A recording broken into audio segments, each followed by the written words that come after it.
Le 23 octobre 1996, une famille entière s'évapore dans la nuit à Annecy, en Haute-Savoie.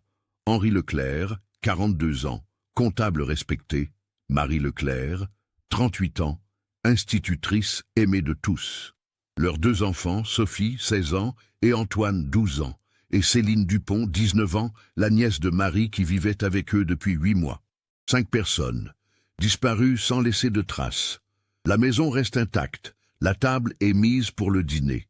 Les vêtements pendent dans les armoires, les portefeuilles, les papiers d'identité, tout est là.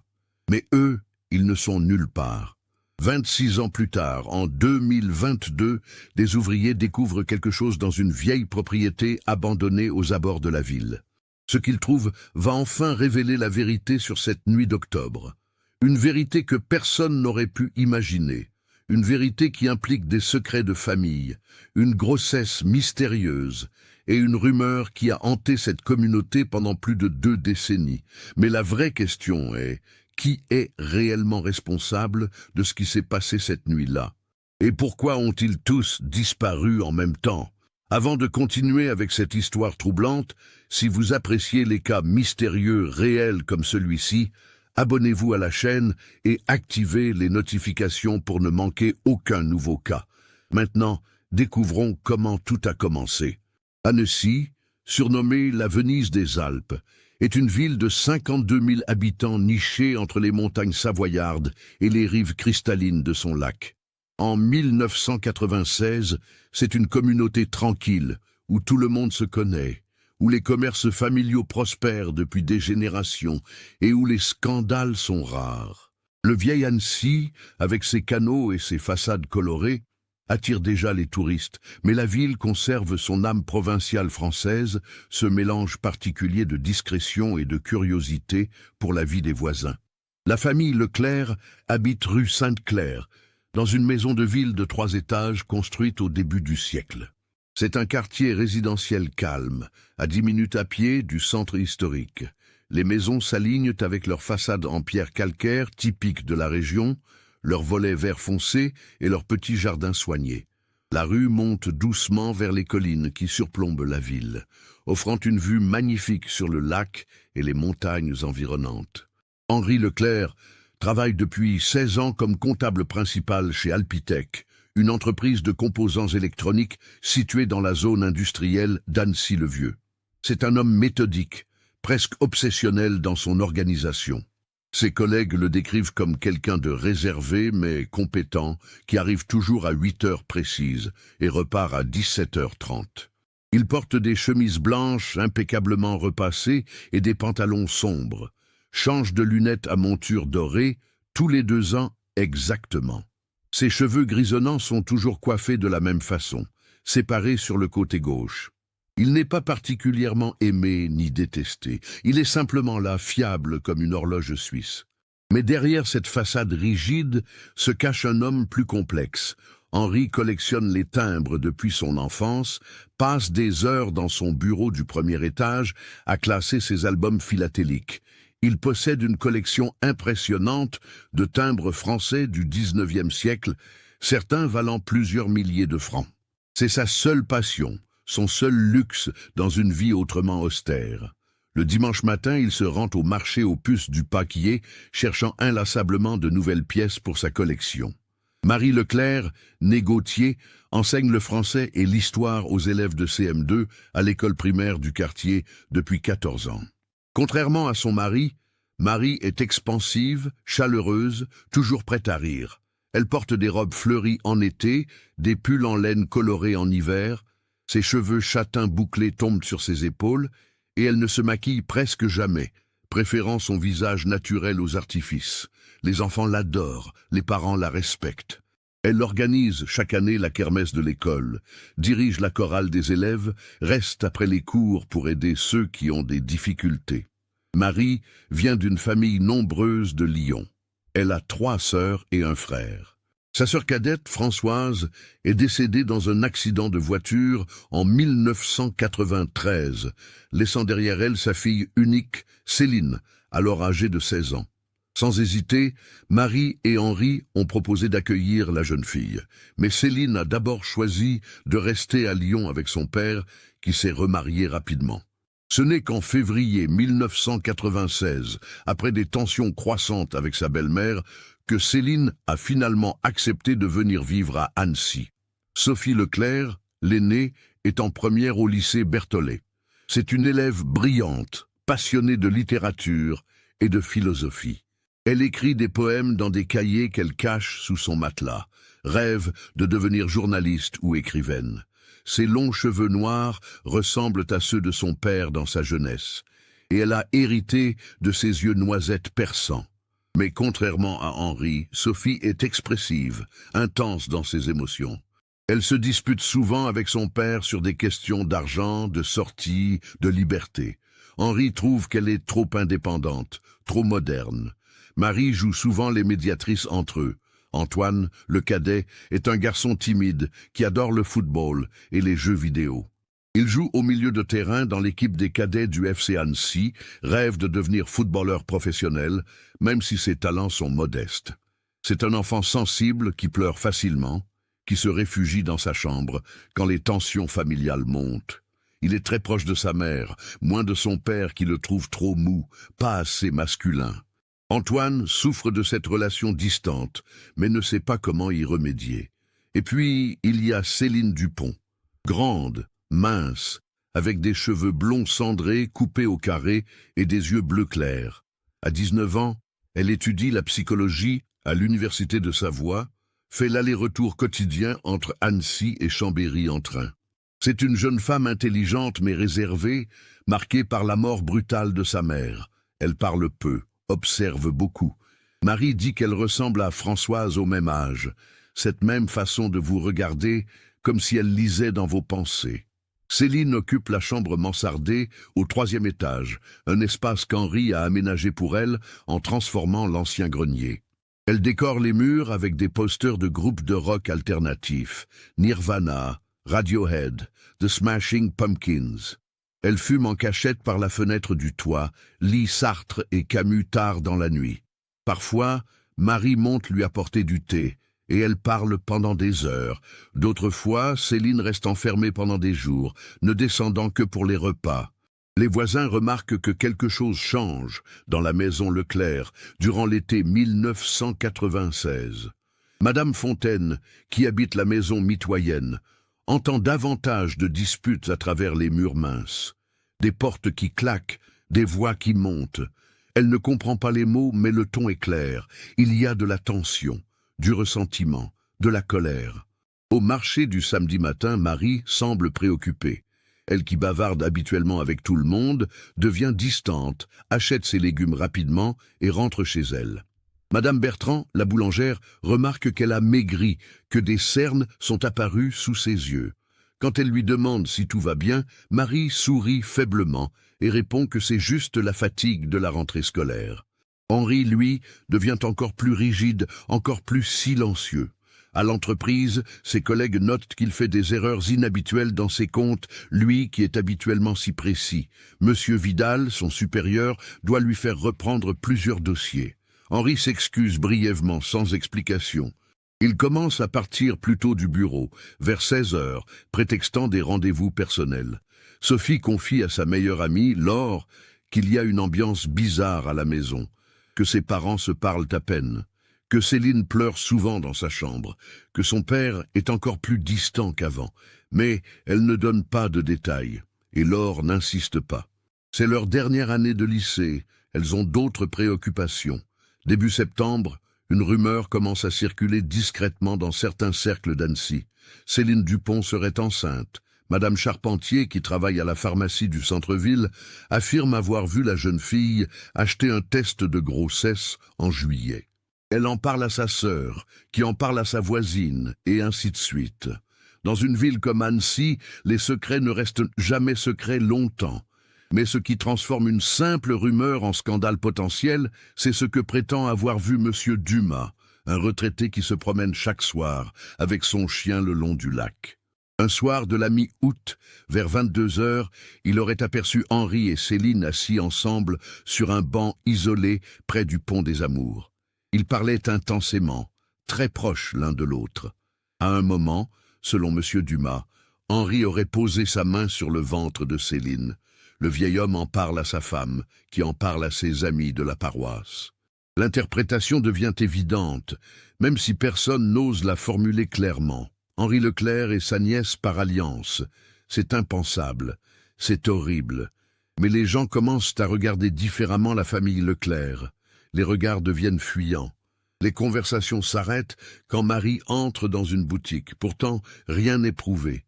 Ce sont juste des rumeurs, des suppositions basées sur un geste ambigu et une grossesse possible. Dans les années 96, avant Internet et les réseaux sociaux, ces histoires circulent mais restent confinées aux commérages de quartier. Elles n'éclatent pas au grand jour, elles mijotent doucement, empoisonnant l'atmosphère. Le mardi 22 octobre 1996 est une journée ordinaire à Annecy. Le ciel est couvert, typique de l'automne savoyard. La température oscille autour de 12 degrés. Une petite pluie fine tombe intermittente toute la journée, rendant les pavés du vieil Annecy glissants et les feuilles mortes collantes. Henri part travailler à 7h30 comme d'habitude. Madame Fontaine le voit sortir de chez lui, monter dans sa Renault Laguna grise et descendre la rue. Il porte son imperméable beige et son attaché-case noir. Rien d'inhabituel. Marie emmène Antoine à l'école à 8h15. Plusieurs parents et enseignants la voient dans la cour. Elle semble fatiguée mais sourit aux enfants. Madame Laurin, une autre institutrice, lui propose de boire un café après les cours. Marie accepte. Elle se donne rendez-vous à 16h30 à la brasserie du coin. Sophie prend le bus pour le lycée à 8h moins le quart. Son amie Laure monte avec elle à l'arrêt suivant. Elles bavardent de leur professeur de mathématiques qui est insupportable, d'une soirée prévue le samedi suivant. Sophie ne mentionne rien d'anormal, elle semble de bonne humeur même. Céline prend le train de 8h42 pour Chambéry. La vendeuse de la boulangerie de la gare la voit acheter un croissant et un café. Céline porte un jean et un grand pull noir, un sac à dos sur l'épaule. Elle ne parle à personne, monte dans le train avec son livre. À Alpitech, Henri arrive à 8h05. Il allume son ordinateur, commence à travailler sur ses comptes. Vers 10h, M. Vidal vient le voir dans son bureau. Ils discutent d'un dossier pendant 15 minutes. Vidal remarque qu'Henri semble distrait, mais il ne dit rien. Vers 11h30, Henri reçoit un appel téléphonique.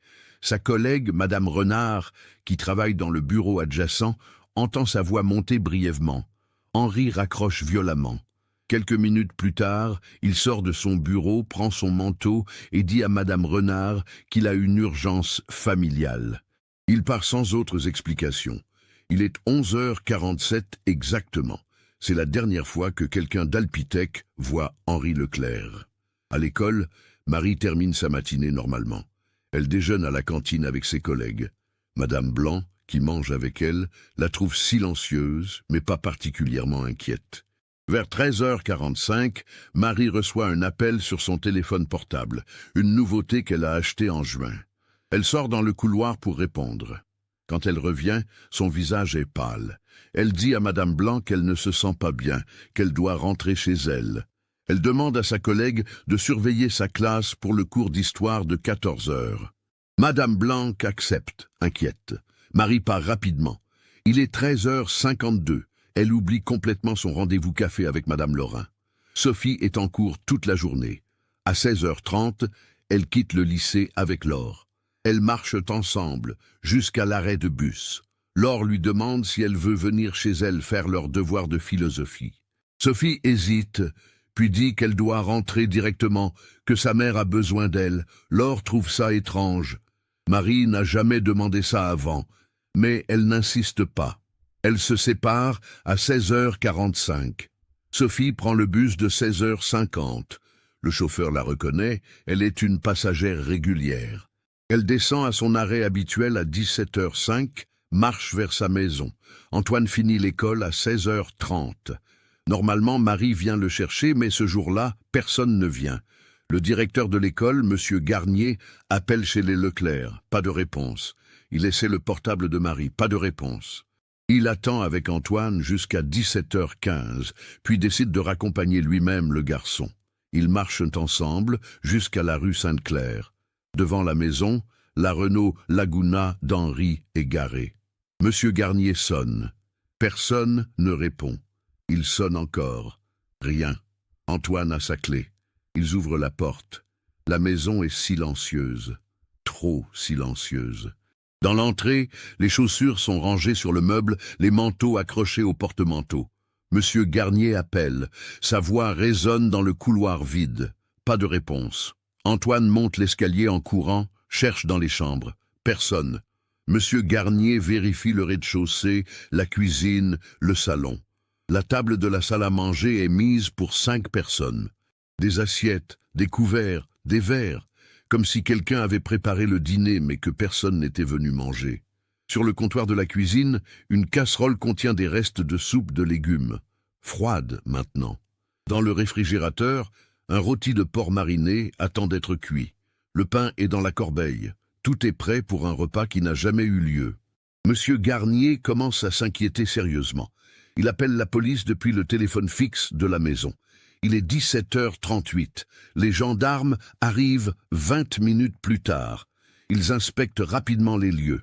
Aucun signe de lutte, aucun désordre. Les portefeuilles sont dans le tiroir de l'entrée, avec les cartes d'identité. Les clés de voiture de Marie sont accrochées au tableau dans la cuisine. Les vêtements sont dans les armoires. Les brosses à dents dans la salle de bain. Les sacs d'école des enfants dans leur chambre. La Renault d'Henri est là, mais Henri n'y est pas. Marie est partie de l'école en urgence, mais elle n'est jamais arrivée chez elle. Ou si elle est arrivée, elle est repartie sans rien prendre. Sophie est descendue du bus, a marché vers sa maison, mais qu'est-il arrivé ensuite? Et Céline? Elle devait rentrer de Chambéry vers 18h normalement. Les gendarmes commencent par les procédures standards. Ils appellent les hôpitaux de la région. Aucun Leclerc n'a été admis. Ils contactent les gares au cas où la famille aurait pris un train. Rien. Ils questionnent les voisins. Personne n'a rien vu ou entendu d'inhabituel. Madame Fontaine dit avoir entendu des voix dans l'après-midi, vers 15h peut-être. Mais elle n'en est pas certaine. Elle faisait sa sieste. Le lendemain matin, l'affaire est transmise à la police judiciaire. L'inspecteur Jean Martel, 47 ans, 23 ans de service, prend en charge l'enquête. Martel est un homme méthodique, patient, qui ne tire jamais de conclusions hâtives. Il a vu trop d'affaires où les premières impressions étaient trompeuses. Il commence par interroger tout l'entourage. Les collègues de travail d'Henri décrivent son départ précipité, l'appel téléphonique qui l'a bouleversé. Malheureusement, le système téléphonique d'Alpitec, en 1996, ne conserve pas de registre détaillé des appels entrants. On sait juste qu'un appel est arrivé vers 11h30, mais pas de quel numéro. Les collègues de Marie confirment qu'elle aussi a reçu un appel qui l'a poussée à partir. Même problème, impossible de tracer l'origine de l'appel sur son portable. La technologie de l'époque ne permet pas la précision d'aujourd'hui. Laure, la meilleure amie de Sophie, répète leur dernière conversation. Sophie devait rentrer parce que sa mère avait besoin d'elle. Mais Marie n'avait rien dit de tel à ses collègues. Comment Sophie savait-elle qu'elle devait rentrer? L'enquête sur Céline révèle qu'elle n'est pas allée en cours ce jour-là. Ses professeurs à l'université ne l'ont pas vue. Pourtant, la vendeuse de la gare l'a bien vue prendre le train. Où est-elle allée? Martel envoie des hommes vérifier à Chambéry, montrer sa photo partout. Personne ne se souvient d'elle.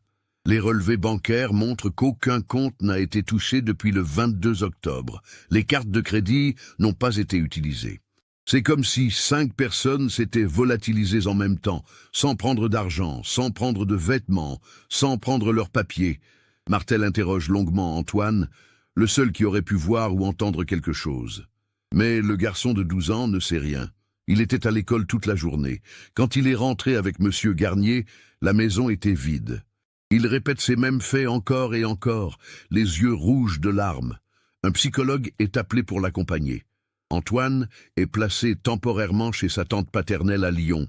Puis les rumeurs atteignent Martel. Céline enceinte. Henri et elle sur le banc du lac, le geste sur le ventre. L'inspecteur demande une autopsie, mais il n'y a pas de corps. Il demande les dossiers médicaux de Céline. Avec l'accord du juge, il obtient accès. Céline a bien consulté un gynécologue en juillet. Elle était enceinte de 8 semaines à ce moment-là. Cela situe la conception vers la mi-mai 1996. Cette information change tout. Martel interroge les amis de Céline à l'université. Avait-elle un petit ami? Les réponses sont floues. Céline était secrète, ne parlait pas de sa vie privée. Une camarade, Stéphanie, se souvient qu'en juin, Céline semblait bouleversée. Elle pleurait souvent entre les cours. Quand Stéphanie lui demandait ce qui n'allait pas, Céline répondait juste que c'était compliqué. Martel retourne voir Monsieur Dumas, le retraité qui promène son chien. Il veut des détails précis sur cette scène au bord du lac. Dumas décrit ce qu'il a vu, Henri et Céline, assis très près, parlant intensément. Henri qui pose sa main sur le ventre de Céline. Mais maintenant, Martel demande « Quel était le langage corporel de Céline? Semblait-elle à l'aise, amoureuse, heureuse ?» Dumas réfléchit. Non, pas vraiment. Elle semblait plutôt tendue, triste même. L'enquête s'oriente vers une hypothèse horrible. Henri Leclerc aurait-il abusé de sa nièce par alliance? La jeune fille vulnérable, ayant perdu sa mère, vivant sous son toit? Et quand Marie l'aurait découvert? Quand le scandale menaçait d'éclater? Qu'aurait fait Henri? Les aurait-il toutes tuées pour protéger son secret? Les recherches s'intensifient. Des plongeurs explorent le lac d'Annecy, ses eaux profondes et froides. Rien. Des équipes avec des chiens fouillent les forêts environnantes, les gorges du Fier, les sentiers de montagne. Rien. Des appels à témoins sont lancés dans toute la France. Des dizaines de personnes appellent, prétendant avoir vu la famille, ici ou là. Mais chaque piste mène à une impasse. Les médias s'emparent de l'affaire. Les journaux titrent « Famille mystérieusement disparue à Annecy », puis, quand les rumeurs filtrent, le secret horrible de la famille Leclerc. La télévision envoie des équipes. Des émissions comme Perdu de vue consacrent des épisodes entiers au cas. La photo de la famille, prise l'été précédent pendant des vacances à la Clusaz, tous souriants, est diffusée partout. Les mois passent. L'hiver 1996 arrive, recouvre Annecy de neige. Les recherches continuent, mais avec moins d'intensité. Martel ne lâche pas l'affaire. Il y pense le soir, incapable de dormir. 5 personnes ne disparaissent pas sans laisser de traces. Il doit y avoir quelque chose, un détail qu'il a manqué. En janvier 1997, un juge prononce la disparition inquiétante officielle. Cela permet de geler les comptes bancaires, de protéger les biens de la famille. La maison reste vide, scellée par la police. Personne ne peut y entrer. Elle devient un monument silencieux au mystère, ses volets fermés, son jardin envahi par les mauvaises herbes. Antoine vit maintenant avec sa tante Marguerite à Lyon. C'est une femme gentille mais distante, la sœur d'Henri qu'il voyait rarement avant. Elle fait de son mieux, mais Antoine reste enfermé dans sa douleur. Il ne parle presque plus. À l'école, il est le garçon dont la famille a disparu. Les autres enfants le regardent avec un mélange de pitié et de fascination morbide. Certains parents disent à leurs enfants de ne pas traîner avec lui, comme si le malheur était contagieux. Un psychologue le suit 2 fois par semaine. Antoine dessine beaucoup pendant les séances. Toujours les mêmes images. Sa maison, sa famille, autour de la table du dîner. Mais dans ses dessins, il n'y a jamais de visage, juste des silhouettes vides. La famille de Marie est dévastée. Elle a déjà perdu Françoise en 1993. Maintenant Marie et Céline aussi, et les 2 enfants. C'est trop pour un cœur humain. La mère de Marie, Geneviève, 80 ans, fait un AVC en février. Elle survit mais reste paralysée du côté gauche. Elle ne parle presque plus, fixe juste la fenêtre pendant des heures. À Annecy, la communauté est divisée. Certains croient qu'Henri a tué tout le monde, puis s'est suicidé quelque part, et que les corps n'ont simplement pas été trouvés. D'autres pensent qu'ils ont fui ensemble, qu'ils ont recommencé une nouvelle vie ailleurs sous de fausses identités. Quelques-uns, très peu, croient qu'il leur est arrivé quelque chose de terrible, qu'ils ont été victimes d'un crime encore inconnu. Madame Fontaine, la voisine, déménage en mars. Elle dit qu'elle ne supporte plus de vivre à côté de cette maison vide. Mais la vérité qu'elle confie à une amie, c'est qu'elle a peur. Elle se demande si elle a entendu quelque chose ce jour-là, quelque chose qu'elle a ignoré, et si elle aurait pu les sauver. Les collègues de travail d'Henri et de Marie sont également marqués. À Alpitec, personne ne veut occuper le bureau d'Henri. Il reste vide pendant des mois jusqu'à ce qu'un nouveau comptable, venant de Grenoble et ne connaissant pas l'histoire, l'occupe finalement. À l'école, la classe de Marie est reprise par une remplaçante, Madame Duval, qui trouve les cahiers de Marie dans le bureau, ses notes soignées, ses plans de leçons. C'est troublant de voir la vie interrompue ainsi, comme un livre dont on a arraché les dernières pages. Laure, la meilleure amie de Sophie, tombe en dépression. Elle se sent coupable, et si elle avait insisté pour que Sophie vienne chez elle faire leurs devoirs ce jour-là, Sophie serait encore là, elle aurait été en sécurité. Son petit ami de l'époque témoigne plus tard qu'elle répétait sans cesse « J'aurais dû insister, j'aurais dû la retenir ». Les années passent. 1998, 1999, le nouveau millénaire, 2001, 2005. L'affaire Leclerc devient une de ces énigmes non résolues que les gens d'Annecy mentionnent parfois, généralement tard le soir, après quelques verres. Tu te souviens de cette famille qui a disparu dans les années 90 ? Certains détails sont oubliés, d'autres exagérés. La rumeur sur Henri et Céline devient un fait établi dans l'imaginaire collectif, même si rien n'a jamais été prouvé. Antoine grandit, il termine le lycée, étudie l'informatique à l'université de Lyon. Il change de nom légalement, en 2004, prend le nom de jeune fille de sa mère adoptive. Il veut échapper au poids du nom Leclerc. Il se marie en 2009 avec une femme qui ne connaît pas son histoire. Il ne lui en parle qu'après 3 ans de mariage, et même là, il donne le minimum de détails. Martel prend sa retraite en 2008. Le dossier Leclerc reste dans son bureau jusqu'au dernier jour. Il le relit une dernière fois avant de le transmettre officiellement aux archives. Il est convaincu que la vérité est quelque part dans ses pages, dans ses témoignages, dans ses photos de la scène.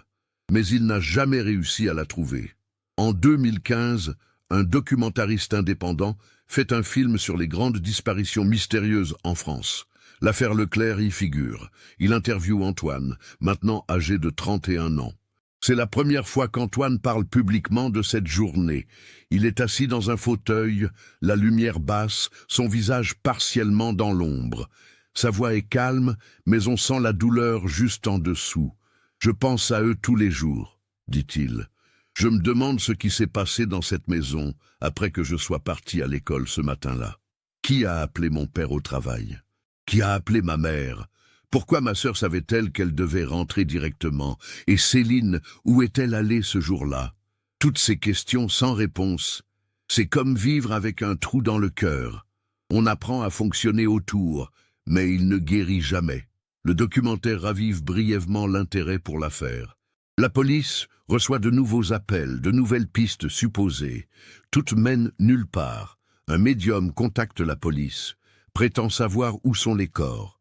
Les recherches à l'endroit qu'elle indique ne trouvent rien. C'est le cycle habituel de ces affaires anciennes. Un regain d'attention, de faux espoirs, puis le retour à l'oubli. La maison de la rue Sainte-Claire reste vide jusqu'en 2010.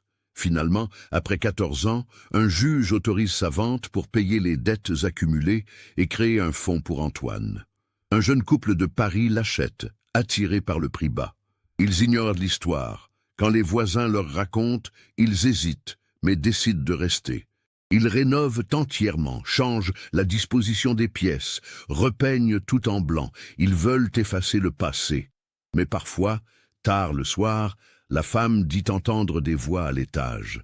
Son mari lui dit que ce sont les canalisations, le vent dans les combles. Elle n'est pas convaincue. Les rumeurs sur Henri et Céline évoluent avec le temps. Certains racontent maintenant qu'ils avaient une relation depuis des années, que Sophie le savait et menaçait de tout révéler. D'autres disent que Marie était complice, qu'elle acceptait la situation par peur de perdre sa sécurité financière. Rien de tout cela n'est basé sur des faits. Ce sont juste les façons dont les gens essaient de donner un sens à l'incompréhensible. En 2018, un nouveau policier, le capitaine Lucas Arnaud, 32 ans, récemment affecté à Annecy, demande à consulter les archives de vieilles affaires non résolues. Il tombe sur le dossier Leclerc. Quelque chose l'intrigue. Il passe des semaines à tout relire, à étudier chaque témoignage, chaque photo. Il remarque des incohérences dans la chronologie. Des petits détails que personne n'a vraiment questionnés à l'époque. Par exemple, si Henri a quitté son bureau à 11h47 et si la distance entre Alpitech et la rue Sainte-Claire prend environ 15 minutes en voiture, il devrait être arrivé chez lui vers 12h05, mais personne ne l'a vu. Madame Fontaine était chez elle. Elle aurait entendu la voiture, le portail s'ouvrir.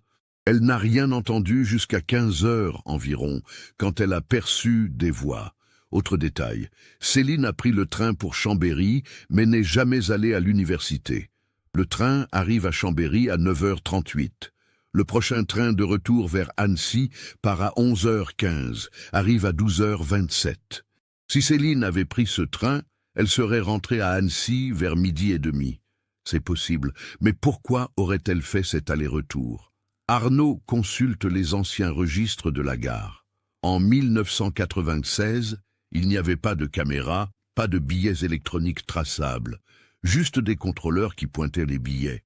Impossible de savoir avec certitude. Il décide de réinterroger les témoins encore vivants. Madame Fontaine est décédée en 2016, Monsieur Dumas en 2012. Beaucoup d'autres ont déménagé ou ne se souviennent plus précisément après 22 ans. Mais Laure, l'amie de Sophie, est toujours à Annecy. Elle a maintenant 38 ans et mariée, a 2 enfants.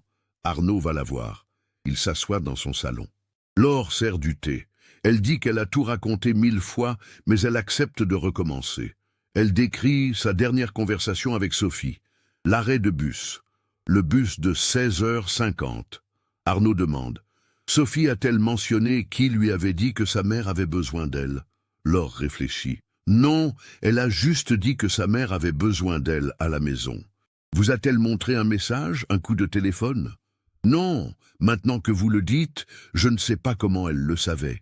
Les portables n'étaient pas courants chez les lycéens en 96. Sophie n'en avait pas. Alors comment? C'est une bonne question.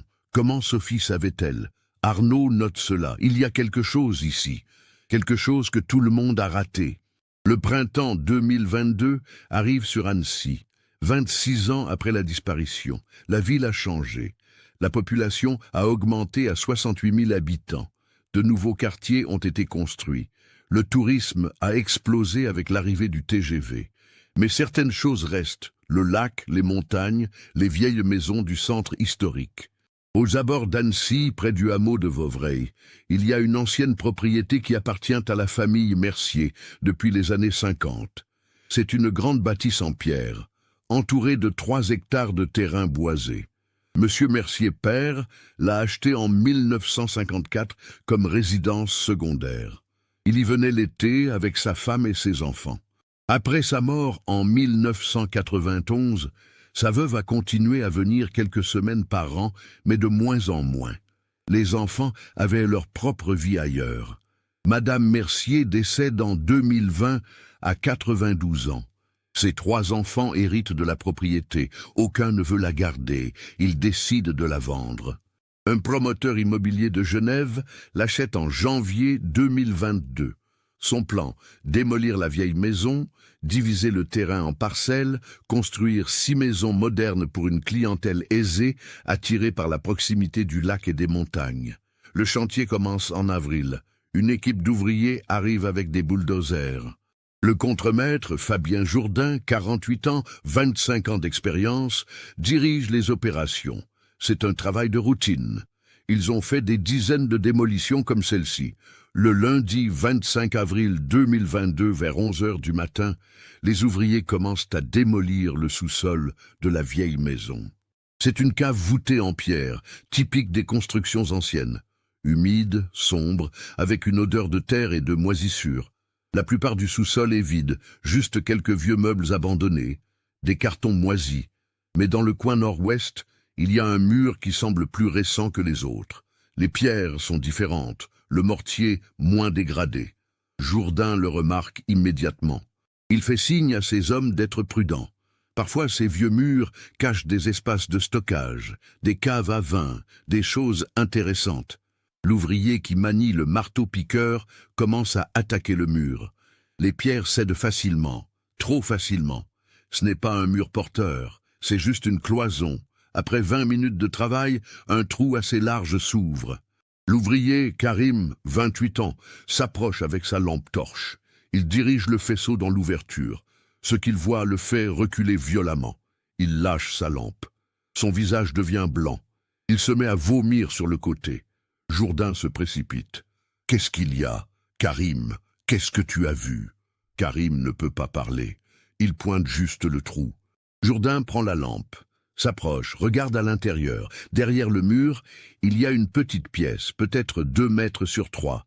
Et dans cette pièce, allongée sur le sol en terre battue, il y a des restes humains. Plusieurs corps. Jourdain ne compte pas, ne regarde pas de près. Il sort son téléphone, appelle la police. Sa main tremble. Les gendarmes arrivent en 15 minutes. Puis les techniciens de la police scientifique. Puis le procureur. Le chantier est immédiatement arrêté, transformé en scène de crime. Des rubans jaunes sont tendus partout. Des tentes blanches sont montées pour protéger les lieux. L'équipe médico-légale travaille pendant des heures avec une précision minutieuse. Il photographie tout, mesure tout, collecte chaque élément. Ce qu'ils découvrent est glaçant. Il y a 4 corps derrière ce mur. 4 squelettes presque complets, allongés côte à côte. Les vêtements ont partiellement survécu. Un jean, des pulls, une jupe. Les ossements sont en bon état de conservation grâce au froid et à l'humidité de la cave. Le médecin légiste, le docteur Arnaud Beaumont, examine les restes sur place avant leur transport au laboratoire. Sa première estimation, les corps sont là depuis 20 à 30 ans. Les squelettes appartiennent à 2 adultes et 2 adolescents ou jeunes adultes. Un homme, 2 femmes et un individu plus jeune, probablement une adolescente. 4 corps, pas 5. Quelqu'un manque. Le capitaine Arnaud, qui a réouvert le dossier Leclerc 4 ans plus tôt, est immédiatement appelé sur les lieux. Quand il arrive et qu'on lui explique ce qui a été trouvé, son estomac se serre. 4 corps dans une maison abandonnée depuis des décennies. 4 membres de la famille Leclerc ont disparu. Henri, Marie, Sophie, Céline. Antoine était un enfant. Il ne peut pas être ici. Mais pourquoi seulement 4 corps ? Les analyses ADN sont lancées en urgence. En 2022, avec les technologies modernes, les résultats peuvent être obtenus en quelques jours. On contacte Antoine, maintenant âgé de 38 ans, pour obtenir un échantillon de référence. Au téléphone, quand on lui annonce la découverte, il y a un long silence. Puis il dit simplement « Enfin, après toutes ces années. » Enfin, le mercredi 27 avril, les résultats tombent. Les 4 corps sont bien ceux d'Henri Leclerc, Marie Leclerc, Sophie Leclerc et Céline Dupont. Ils sont morts il y a environ 26 ans, ce qui correspond parfaitement à octobre 1996. La nouvelle explose dans les médias. Les journaux, les chaînes de télévision, les sites d'information en ligne, tous reprennent l'histoire. La famille Leclerc retrouvée après 26 ans. 4 corps découverts dans une cave murée. Le mystère de la disparition d'Annecy enfin résolu, mais en réalité le mystère ne fait que commencer, parce que maintenant les questions sont qui les a tués, comment sont-ils morts? Et surtout, qui a muré leur corps dans cette cave et pourquoi? L'autopsie médico-légale révèle des détails cruciaux. Henri Leclerc a été tué par un traumatisme crânien massif. Son crâne présente une fracture importante à l'arrière, causée par un objet lourd et contondant. Un coup unique, puissant, probablement fatal instantanément. Marie Leclerc montre des signes de strangulation. L'osioïde dans son cou est fracturé, typique d'une mort par étranglement manuel. Elle s'est débattue. Ses phalanges montrent des fractures de défense. Elle a essayé de se protéger, de griffer son agresseur. Sophie Leclerc présente également un traumatisme crânien, mais moins sévère que celui de son père. Plusieurs coups, comme si quelqu'un avait frappé de manière répétée, paniqué plutôt que calculé. Céline Dupont, la plus jeune des victimes, est morte de multiples coups de couteau. Les marques sur ses côtes montrent au moins 7 impacts de lame. Des coups portés avec violence, certains atteignant les organes vitaux, d'autres manqués, témoignant d'une frénésie meurtrière. Le docteur Beaumont présente son rapport au procureur. Ce ne sont pas les mêmes méthodes de mise à mort. L'assassin a utilisé différents moyens pour chaque victime. Cela suggère soit plusieurs agresseurs, soit un seul agresseur dans un état de panique extrême qui utilisait ce qu'il trouvait sous la main.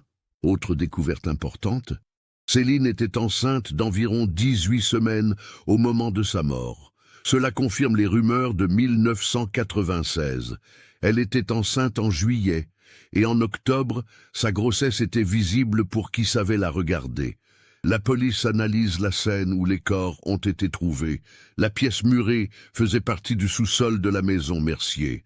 Mais qui avait accès à cette maison en octobre 1996 ? Madame Mercier était encore vivante à l'époque. Elle avait 86 ans, vivait à Annecy même, ne venait plus à la propriété. Ses enfants avaient les clés mais habitaient tous loin. Un à Paris, un à Marseille, une à Strasbourg. Arnaud fouille les archives municipales, cherche qui aurait pu connaître cette propriété abandonnée. Il découvre que depuis 1994, un gardien était payé pour vérifier régulièrement la maison, s'assurer qu'il n'y avait pas de cambriolage ou de dégâts. Ce gardien s'appelait Marc Villain, 54 ans en 1996. Il vivait à Vauvray même, à 500 mètres de la propriété. Arnaud cherche Marc Villain. Il découvre qu'il est décédé en 2019 d'un cancer du poumon. Impasse. Mais Villain avait une femme, Sylvie, qui vit toujours à Vauvray. Arnaud va la voir.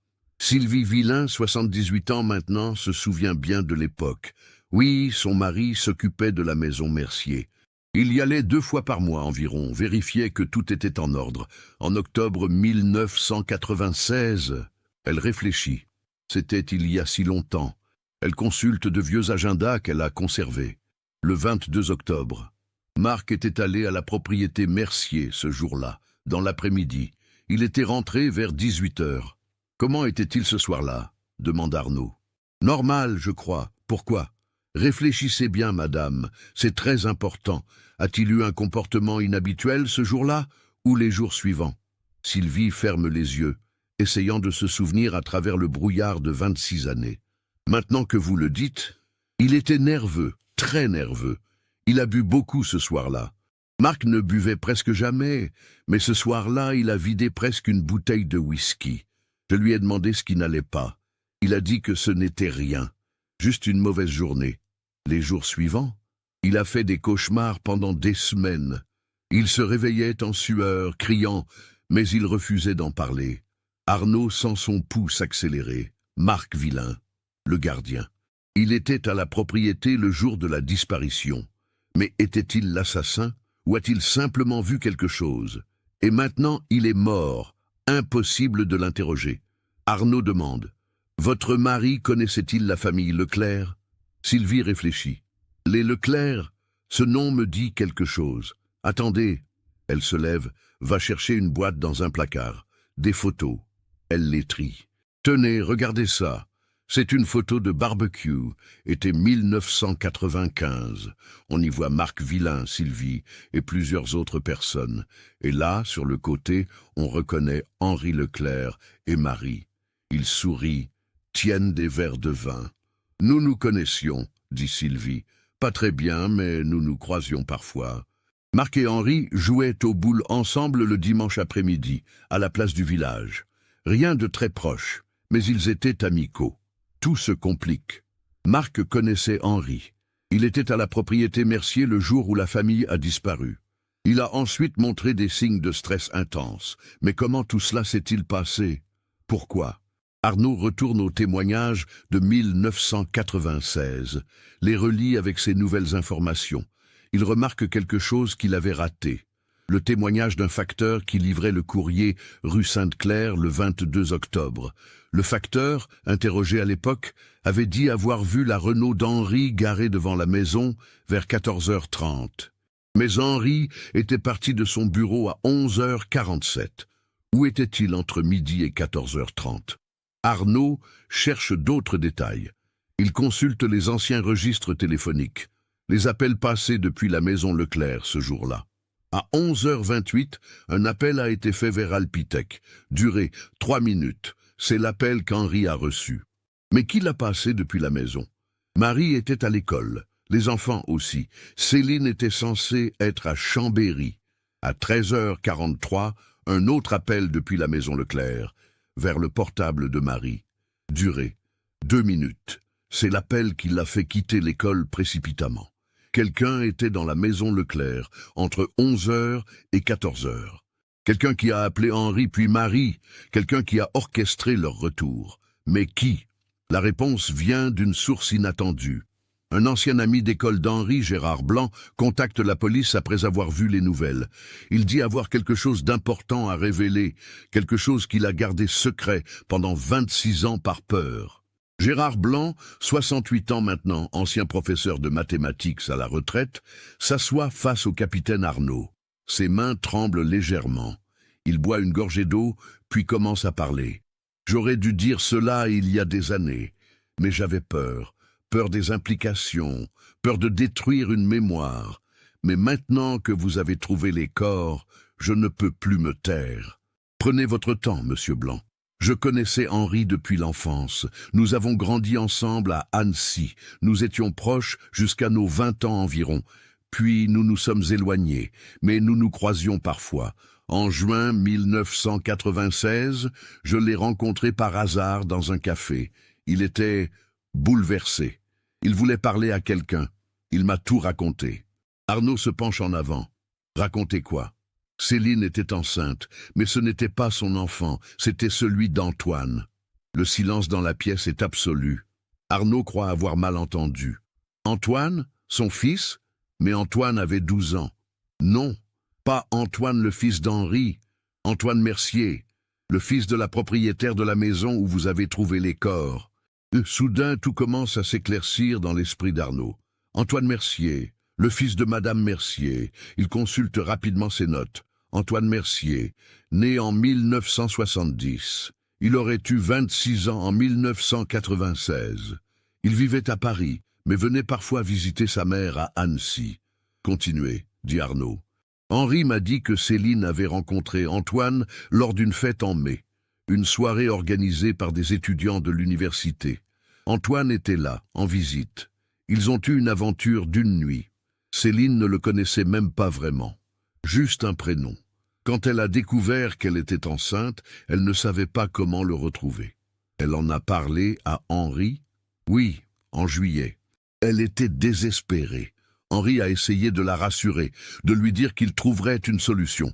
Il a fait des recherches discrètes, a fini par comprendre que cet Antoine était le fils Mercier. Il le connaissait vaguement, ils s'étaient croisés à quelques reprises. Qu'a fait Henri? Il a contacté Antoine, lui a expliqué la situation. Antoine a très mal réagi. Il a dit que c'était impossible, qu'il ne pouvait pas être père, qu'il allait se marier en décembre avec sa fiancée. Il a proposé de l'argent pour un avortement, mais Céline ne voulait pas. Elle voulait garder l'enfant. Arnaud comprend maintenant. Antoine Mercier avait accès à la propriété de sa mère, la propriété abandonnée. Exactement. Henri m'a dit qu'Antoine était devenu menaçant. Il disait que si Céline ne se débarrassait pas de l'enfant, il allait... Mais Henri ne pensait pas qu'il était sérieux. C'était juste des menaces en l'air, pensait-il. Pourquoi n'avez-vous rien dit à l'époque? Gérard baisse les yeux. Parce qu'Antoine Mercier m'a contacté, quelques jours après la disparition. Il m'a dit qu'il savait que je connaissais le secret. Il m'a menacé. Il a dit que si je parlais, il dirait à tout le monde qu'Henri était le père de l'enfant de Céline, que toute ma famille serait éclaboussée par le scandale. J'ai eu peur. J'ai gardé le silence. Arnaud sort du commissariat, appelle immédiatement le procureur. Ils ont besoin d'un mandat d'arrêt. Antoine Mercier. Il faut le trouver. Les recherches commencent. Antoine Mercier, maintenant âgé de 52 ans, vit à Neuilly-sur-Seine. Il est directeur financier dans une grande entreprise pharmaceutique. Marié, 3 enfants. Une vie apparemment parfaite. La police arrive à son domicile le vendredi 29 avril à 6 heures du matin. Antoine ouvre la porte en peignoir, une tasse de café à la main. Quand il voit les policiers, son visage ne montre aucune surprise, juste une sorte de résignation, comme s'il attendait ce moment depuis 26 ans. Antoine Mercier, vous êtes en état d'arrestation pour les meurtres d'Henri Leclerc, Marie Leclerc, Sophie Leclerc et Céline Dupont. Il ne résiste pas. Il dit simplement « Je peux m'habiller ?» Sa femme descend l'escalier, voit la scène, porte la main à sa bouche. Les enfants apparaissent, adolescents maintenant. Le monde parfait qu'Antoine a construit pendant un quart de siècle s'effondre en quelques secondes. Au commissariat, Antoine refuse d'abord de parler sans son avocat. Mais après 2 heures d'attente, quelque chose se brise en lui. Il demande à parler. Son avocat lui conseille de se taire. Antoine ignore le conseil. « Je vais tout vous dire, j'en ai assez de porter ce poids. Chaque jour pendant 26 ans, je me suis réveillé avec leur visage dans ma tête. Chaque nuit, je les vois dans mes cauchemars. Je veux que ça s'arrête. » Le capitaine Arnaud allume l'enregistreur. Antoine commence son récit. Sa voix est calme, presque détachée, comme s'il parlait de quelqu'un d'autre. J'ai rencontré Céline en mai 96 lors d'une soirée étudiante à Chambéry. Elle était belle, intelligente. Nous avons bu, dansé, parlé toute la nuit. Nous avons couché ensemble. Je ne lui ai pas dit que j'étais fiancé. Le lendemain, je suis rentré à Paris. Je ne lui ai même pas donné mon numéro de téléphone. Pour moi, c'était juste une aventure, sans importance. En juillet, Henri Leclerc m'a appelé. Je ne comprenais pas comment il m'avait retrouvé. Il m'a dit que Céline était enceinte. 2 mois. J'ai paniqué. Ma vie était parfaitement organisée. Je devais me marier en décembre avec Isabelle, la fille d'un associé important de mon entreprise. Ce mariage allait ouvrir des portes pour ma carrière. Un enfant illégitime, c'était impossible. J'ai proposé de payer pour un avortement. Henri a dit que Céline refusait. J'ai proposé plus d'argent. Il a dit que ce n'était pas une question d'argent. J'ai menacé. J'ai dit que si elle gardait cet enfant, je dirais à tout le monde qu'Henri l'avait mise enceinte. Qu'il abusait de sa nièce. Je savais que les rumeurs circulaient déjà. Henri était horrifié par ma menace. Il a dit qu'il devait réfléchir, trouver une solution. Antoine boit une gorgée d'eau, continue. Les semaines ont passé. J'étais de plus en plus anxieux. En octobre, j'ai décidé d'agir. Je suis venu à Annecy le lundi 21 octobre. J'avais les clés de la propriété de ma mère. Je savais qu'elle était abandonnée, que personne n'y allait sauf le gardien 2 fois par mois. J'ai vérifié son calendrier chez ma mère. Le mardi 22, il ne devait pas venir. Le mardi matin, j'ai appelé Céline très tôt. Je lui ai dit que j'avais changé d'avis, que je voulais parler, trouver une solution ensemble. Je lui ai demandé de ne pas aller en cours, de prendre le train pour Chambéry, mais de descendre à la gare suivante, à Aix-les-Bains. Je l'ai récupérée là-bas avec ma voiture. Je l'ai emmenée à la propriété de Vauvray. Elle pensait que nous allions juste parler. La voix d'Antoine tremble maintenant. Dans la maison, j'ai essayé une dernière fois de la convaincre. Je lui ai proposé 100 000 francs. Elle a refusé. Elle a dit qu'elle voulait garder son enfant, qu'elle l'élèverait seule si nécessaire. J'ai perdu le contrôle. Je l'ai saisie. J'ai essayé de la secouer pour lui faire comprendre qu'elle ruinait ma vie. Elle s'est débattue. Il y avait un vieux couteau de cuisine sur une étagère. Je ne sais pas comment, mais soudain il était dans ma main. Et il s'arrête, ferme les yeux. Je l'ai poignardée, encore et encore. Je ne pouvais plus m'arrêter. Quand c'était fini, elle était morte sur le sol de la cave. Il y avait du sang partout. J'ai paniqué complètement. J'ai réalisé ce que je venais de faire. J'allais en prison pour le reste de ma vie. Toute ma vie était finie. J'ai pensé à me suicider. Puis j'ai eu une autre idée. Une idée horrible. J'ai utilisé le téléphone de la maison pour appeler Henri à son travail. J'ai déformé ma voix. J'ai dit que j'avais Céline, qu'il devait venir immédiatement à l'adresse que je lui donnais s'il voulait la revoir vivante. Il a demandé si elle allait bien. J'ai raccroché. Henri est arrivé vers 12h30. Quand il est descendu dans la cave et qu'il a vu le corps de Céline, il a hurlé. Il s'est agenouillé près d'elle, pleurait, criait. Je me suis approché par derrière avec une barre de fer que j'avais trouvée. Je l'ai frappé à la tête. Une fois, il est tombé et ne s'est plus relevé. Antoine s'essuie les yeux. Arnaud ne dit rien, le laisse continuer. Puis j'ai appelé Marie depuis le téléphone de la maison. J'ai imité la voix d'Henri du mieux que j'ai pu. J'ai dit qu'il y avait une urgence avec Céline, qu'elle devait rentrer immédiatement. Marie est arrivée vers 14h15. Quand elle est descendue dans la cave et qu'elle a vu Henri et Céline morts, elle a commencé à hurler. Je me suis jeté sur elle, j'ai mis mes mains autour de son cou. Elle s'est débattue, m'a griffé le visage, mais j'étais plus fort. Après quelques minutes, elle a cessé de bouger. 3 corps maintenant, mais j'ai réalisé qu'il y avait un problème. Sophie. Sophie savait que sa mère devait rentrer d'urgence. Si je laissais Sophie en vie, elle pourrait faire le lien. J'ai attendu dans la maison. Vers 17h, Sophie est arrivée. Je l'ai entendue appeler sa mère. Quand elle est descendue à la cave chercher, je l'ai frappée. Plusieurs fois. Je ne voulais pas la tuer. C'était juste une enfant. Mais je n'avais pas le choix. Arnaud sent la nausée monter. Et Antoine, le petit garçon, pourquoi ne pas l'avoir tué aussi? Parce qu'il était à l'école. Parce que ça suffisait. Parce que j'étais épuisé. J'ai monté le mur dans la cave, j'ai scellé les corps derrière, j'ai nettoyé le sang du mieux que j'ai pu, j'ai quitté la propriété vers 18h, le gardien, Marc Villain, arrivait justement. Il m'a vu sortir, il m'a demandé ce que je faisais là. J'ai dit que je vérifiais juste la propriété pour ma mère. Il a eu l'air suspicieux mais n'a rien dit. Je suis rentré à Paris. Les jours suivants, quand j'ai entendu parler de la disparition, j'ai fait semblant d'être choqué. J'ai même appelé ma mère pour lui dire combien c'était terrible. J'ai menacé Gérard Blanc pour qu'il ne parle jamais. J'ai répandu moi-même la rumeur qu'Henri avait mis Céline enceinte pour détourner les soupçons. Et vous avez vécu avec ça pendant 26 ans? Oui, je me suis marié comme prévu. J'ai eu des enfants, j'ai bâti ma carrière, mais chaque jour, je pensais à eux. Surtout à Céline. Elle ne voulait que garder son enfant, notre enfant, et je l'ai tué pour ça. J'ai tué 4 personnes innocentes pour protéger ma petite vie parfaite. Antoine baisse la tête. Vous savez ce qui est ironique? Ma femme et moi, nous n'avons pas pu avoir d'enfants naturellement. Nous avons dû faire de la FIV.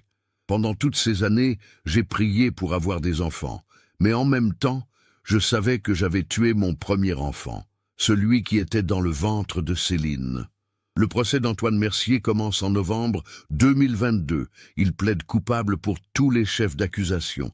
Le procureur demande la perpétuité réelle. L'avocat de la défense tente de plaider la panique, la folie temporaire, mais personne n'est convaincu. Les preuves sont accablantes. Son propre témoignage le condamne. Antoine Leclerc, le petit garçon qui a grandi orphelin, est présent au procès. Il a maintenant 38 ans, 2 enfants.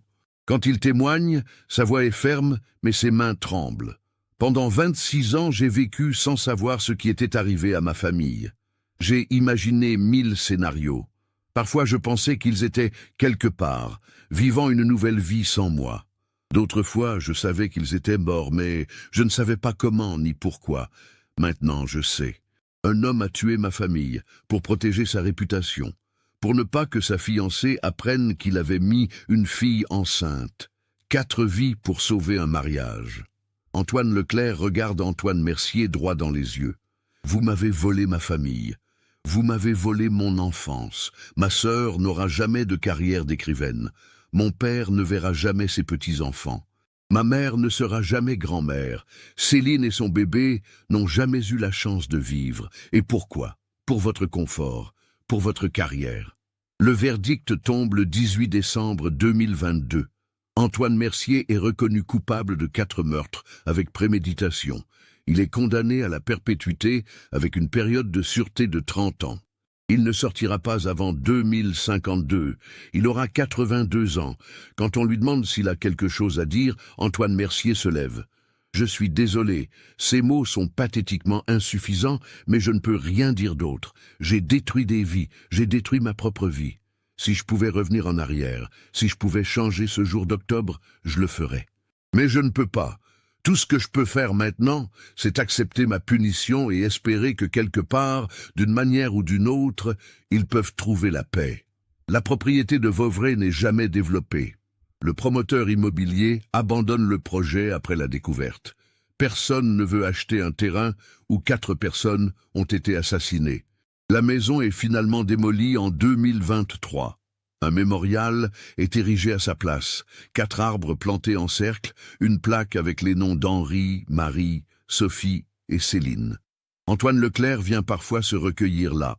Il amène ses enfants, leur parle de leur grand-père, le collectionneur de timbres, de leur grand-mère, l'institutrice Aimée, de leur tante Sophie qui écrivait des poèmes, de Céline qui étudiait la psychologie. Il veut qu'ils sachent que ces personnes ont existé, qu'elles avaient des rêves, des espoirs, des vies pleines de promesses.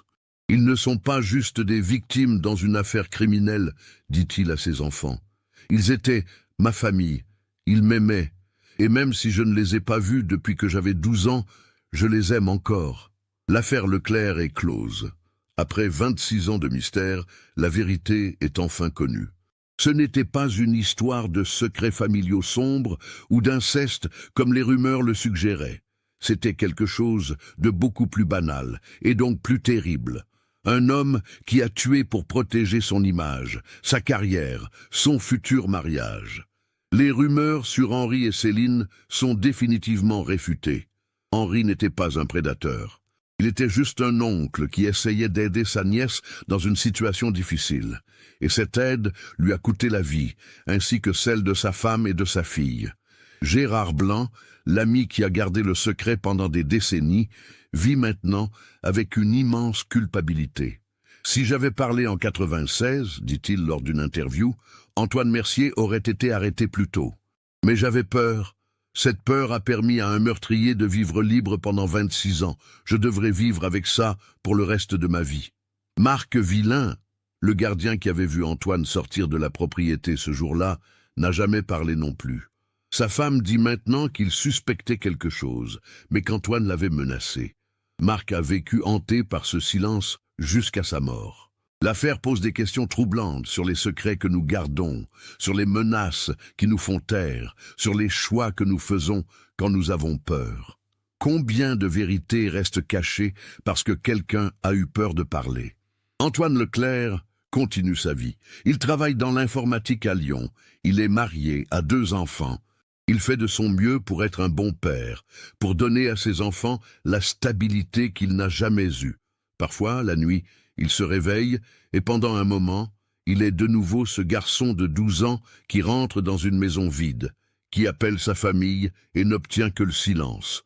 Mais maintenant, au moins, il connaît la vérité.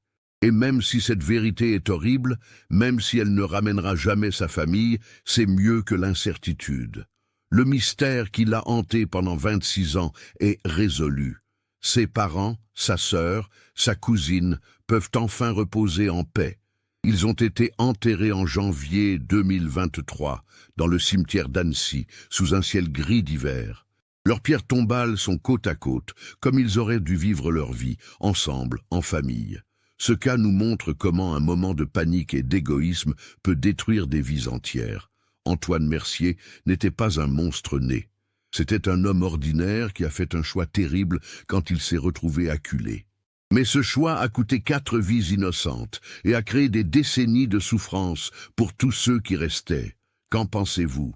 Pensez-vous que les rumeurs et les secrets gardés par peur ont prolongé cette tragédie? Partagez vos réflexions dans les commentaires. Si cette enquête approfondie vous a marqué, n'oubliez pas de vous abonner à la chaîne et d'activer les notifications. Laissez votre like si cette histoire vous a touché et partagez avec quelqu'un qui s'intéresse aussi à ces cas mystérieux.